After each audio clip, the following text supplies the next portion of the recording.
An ancient farming technique that uses far less water than traditional agriculture is getting new attention around the country, especially in the drought-stricken West.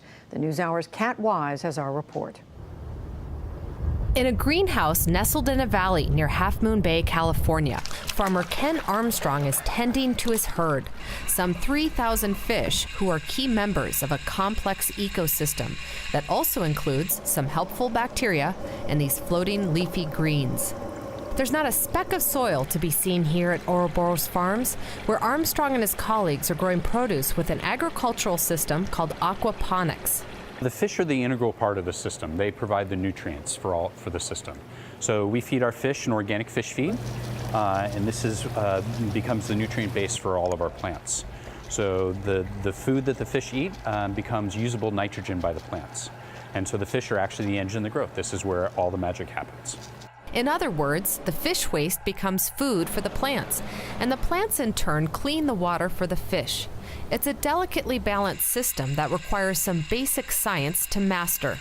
I had to do a lot of research, and there was a little bit of trial and error. We lost a few batches of fish before we finally just figured out how the whole system worked well.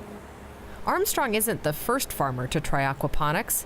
It's a method that's been around for a really long time. It's believed the Aztecs and ancient cultures in parts of Asia fertilized their crops with wild fish. Today, aquaponics is being used in a number of countries, from Myanmar to Peru to Germany, even on rooftops in Gaza. In the U.S., a small number of backyard hobbyists have been tinkering with the system for years. But until recently, it hasn't been tried on a large-scale commercial basis. Now, the team at Ouroboros Farms and a handful of other operations around the country are giving it a go. This is like a conveyor belt of produce. Jessica Patton's official title on the farm is Plant Whisperer. She harvests 2,000 heads of lettuce a week, which sell for about $3 each, roughly the same cost as an organic head of lettuce. She says the plants here grow about a third faster than if they were grown in soil. In traditional farming methods, the plant expends a lot of energy sending out a taproot and trying to find nutrients. We have a constant nutrient supply underneath the plants. The plants are able to expend their energy in growing instead of sending out energy in a root mass. Faster plant growth is one of the benefits of aquaponics, but the other big one is water usage, a critical issue in drought-stricken California, where a large percentage of the state's developed water goes to agriculture. Some in the aquaponics industry claim their systems use about 90% less water than traditional soil farming. There's almost no evaporation in these systems. The only usage of water comes through transpiration, what the plants actually utilize. Comparing to soil agriculture, plants can only take up water through the tips of their roots, so you need to soak the top layer of soil in order for the water to get down to where the plant can actually use it. So that top layer of topsoil, all that water just evaporates. The 60,000 gallons of water at Ouroboros have been circulating for a year. Weekly top-offs are needed, but the overall water savings for each plant grown is significant.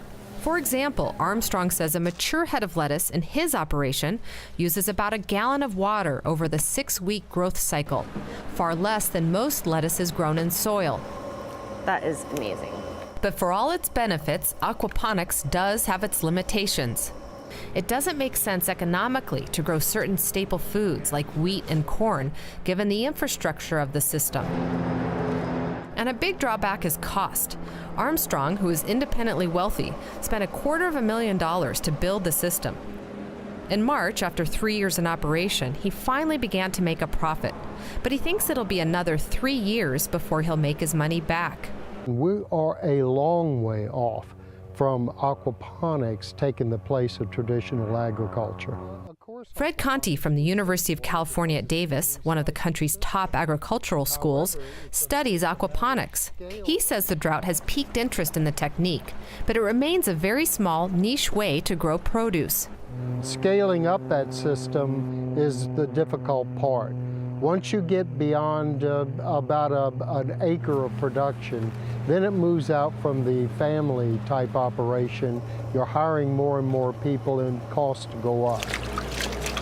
Right now, it's a high-end business, all the way from the production of the operation into the consumption of the vegetables as well.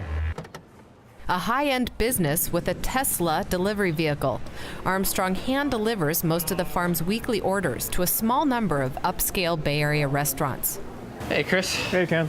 One of his top customers is Christopher Aquino, executive chef of Viognier Restaurant in the city of San Mateo. Oh, these are awesome. Yeah, the smaller the better. Yeah, that's the size we want. Yeah.